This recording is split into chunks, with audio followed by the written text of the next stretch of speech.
So do you intend to present your own personal submission first and then move on to the... Yeah. Can I just get them one then? Yeah, sure. No, that's perfectly fine. Okay. All right then. Okay, well, thank you for the opportunity. I'm the National Coordinator for Fluoride Free New Zealand.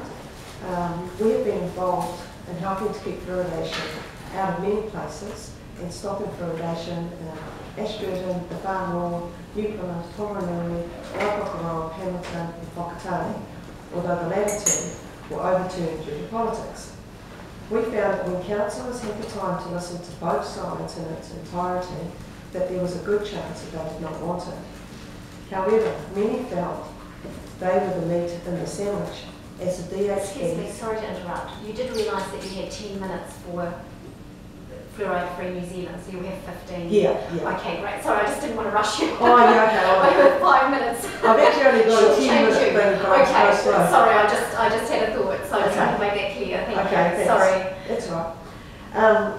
What was up to? Okay, many of the councils felt they were the meat in the sandwich, and that's really how this whole thing has got going. Because what happened was the DHBs were always in favour of fluoridation, always, without doubt, no matter how much they didn't know about the issue. And I've spoken to people who have come and supported or presented for the DHB, and I've found that they hardly know anything, and it's quite shocking. There's occasionally, there was one actually in Hawke's Bay, a medical officer of health, and he actually got involved in the issue, and he ended up Central Hawke's Bay District Council that he couldn't claim safety. He couldn't do that, and I think that was a big part of why the British Dental Association and all the other 20-odd organisations that the Ministry of Health claims still support fluoridation said that children needed fluoride as a tip for growing. Promoters originally thought this because fluoride does get into the growing tooth enamel, and they assumed that this made teeth more resistant to decay. However, all these organisations were wrong, and yes, even the World Health Organisation was wrong. These organisations all promoted fluoride tablets as well, and millions of children around the world were given these by well-meaning and diligent parents. But it turns out they did these children absolutely no good and may have caused harm. The New Zealand report in 2014 by Professors Gluckman and Sked still espoused this discredited theory of fluoride incorporation into tooth enamel reducing decay, even though they should have known by then that it was not true. At Hamilton City Council Fluoridation Tribunal in 2013, Dr. Robin Wyman, I think he's the Chief Oral Health Advisor now, was there to explain to the councillors how fluoridation is supposed to work. He agreed that any benefit comes from the topical effect. And he said, so the question becomes, why drink it if it becomes a surface effect? Yes, indeed. Why would we drink it if it works on the outside of the tooth and not from swallowing? Isn't that like drinking sunscreen to prevent sunburn? Dr. Wyman says there is now a new theory. He says that when we drink fluoridated water, it goes into our bloodstream and then it gets stored in our bones and our soft tissue. So I'm adding a bit. Our soft tissue is liver, kidneys, pineal gland, etc., any calcified tissue. And then during the day, some of it comes out, back into our bloodstream and out through our salivary glands to provide a topical benefit. However, when we drink fluoridated water, the amount of fluoride excreted by the salivary glands is 0.016 part per million. The Ministry of Health recommend that children use full-strength adult toothpaste at 1,000 parts per million because they say 400 parts per million is not strong enough. So how can 0.016 part per million work if 400 parts per million doesn't work? So that's the difference. So I can give you this later. There's 1,000 parts per million. We're talking this tiny, tiny amount. And the science says, even if that's there all day, it's not enough to confer a topical benefit. So promoters in New Zealand also said water needed to be fluoridated at 1 part per million. But in the 1990s, they dropped that to a range of 0.7 to 1 part per million with a target of 0.85 part per million. Because of the high levels of dental fluorosis in New Zealand, we currently have the highest level of fluoride compared to all other fluoridating countries, which are now 0.75 part per million or lower. The Ministry of Health report that 40% of children have some form of dental fluorosis, the first outward sign of fluoride poisoning. There are 3 studies in the world that have looked at dental fluorosis and IQ and found that any level of dental fluorosis is associated with a lowering of IQ. There is not one study in the world that can tell us otherwise. We have a situation where the authorities have finally admitted that they were wrong for over 50 years and have now come up with an absurd hypothesis to cover up the mistake, and our representatives who are elected and employed by the public to make decisions on our behalf are ignoring the facts and instead choosing to have blind faith in the very same people who promoted an incorrect theory for many, many years. The latest New Zealand school dental statistics show there's no difference in decay rates between fluoridated and non-fluoridated areas. If this trend is allowed to continue, non-fluoridated areas may actually surpass fluoridated areas in terms of dental decay rates. In fact, the 2015 statistics for Pacific Island children are slightly better for non-fluoridated.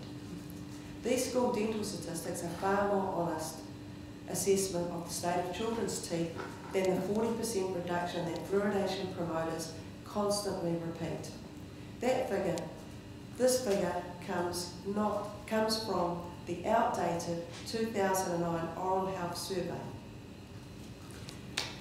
This survey only had around 60 children in each age group, rather than the New Zealand school dental statistics, which has 25,000 children in each age group. The Superior report relied solely on the 2009 Oral Health Survey to calculate its cost-benefit analysis. If it was to use today's figure, there's obviously no cost-benefit, and there's a lot of risk. The Cochrane collaboration, the gold standard in health science, published a review on the efficacy of fluoridation in 2015. They did not look at the Ministry of Health. They did not look at the safety, as the Ministry of Health implied in their regulatory impact statement, nor did they find any reliable modern evidence that fluoridation reduced dental decay, which stands to reason, doesn't it? Because it doesn't work by swallowing. The truth is, this bill is about forcing fluoridation on the whole country, and definitely about ensuring it does not get stopped anywhere else, since the Ministry of Health can rely on the DHBs to never go against fluoridation. Fluoridation does not make any sense. The promoters admit that fluoride works on the outside of the tooth surface, not from swallowing.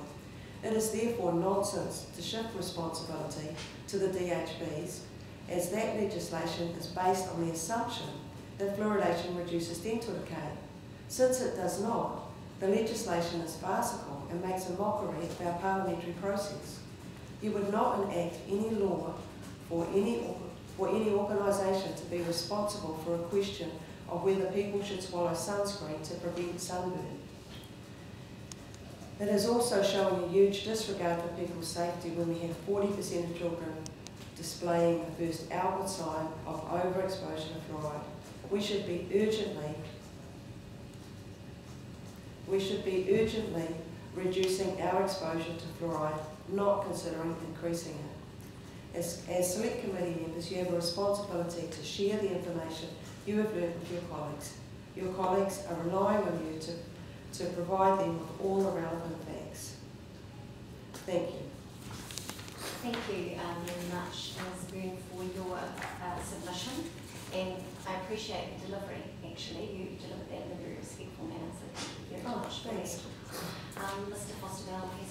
Thank you, Madam Chair. Thank you again, Ms. Byrne, for your clear outline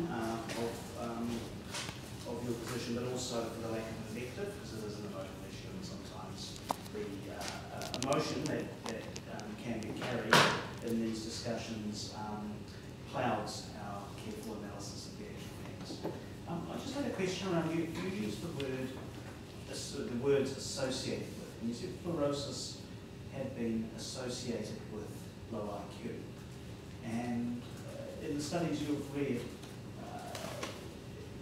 have you seen any suggestion that there is a causal factor? So the fluorosis is causing the low IQ, or the fluoride that causes the fluorosis is causing consequential lower IQ levels, or is it a correlation that could be accounted for by other factors that might be associated with fluorosis? So, for instance, coming from a lower socioeconomic area, or lack of access to certain nutrition, other factors that might be associated with the fluorosis but are not. So I guess what I'm asking is it cause? I know what you're asking me, and we get asked this a lot because there's now 57 human studies on fluoride and lower IQ or effect on the brain. 50 of them show a problem. Then there's over 300 animal studies that show fluoride and its neurotoxicity. And there's 6 studies being carried out now by the US government trying to find a dose. It's pretty much established now that it's neurotoxic. It's a case of dose. Now, the criticism is, the studies being done, are they all robust? Probably not, but there's a lot of studies pointing in the same direction. I think there's more now than there probably was for lead or a lot of other things. And when we compare to the lack of reliability in the studies for having fluoridation, the whole thing doesn't make any sense. If you apply the criteria that you're applying to these neurotoxicity studies, which, yeah, you should, if you apply them to dental decay rates, it doesn't stand up. It doesn't stand up one bit. We've seen in a report on Radio New Zealand that it was said here yesterday that after fluoridation stopped in Waipokoro, that the Maori children have now, they went from 54% caries-free to 34% caries-free. But we're talking now a really, really small group of people. And I've done some quick figures on how many people live in Waipokoro, like 3,600, 36% are Maori, 17% are under 15. Out of that you get about, how many children? 17 children or something. Yeah, we were talking like 4 children. And probably for the non-Maori children, it was a different story. Yet that's the level that we're getting from the government. That should be really concerning, that that's the level of evidence that the government are giving to add this to everybody's drinking water. Look, That's a clear answer. Thank you. Yeah, that's good. Thank you. We are out of time. Okay. So thank you very much for that submission, and it will form part of our consideration. Okay, thank you. All right, we have the Soil and Health Association of New Zealand, Michelle Davis. Did I pronounce your name? Yeah, that's right.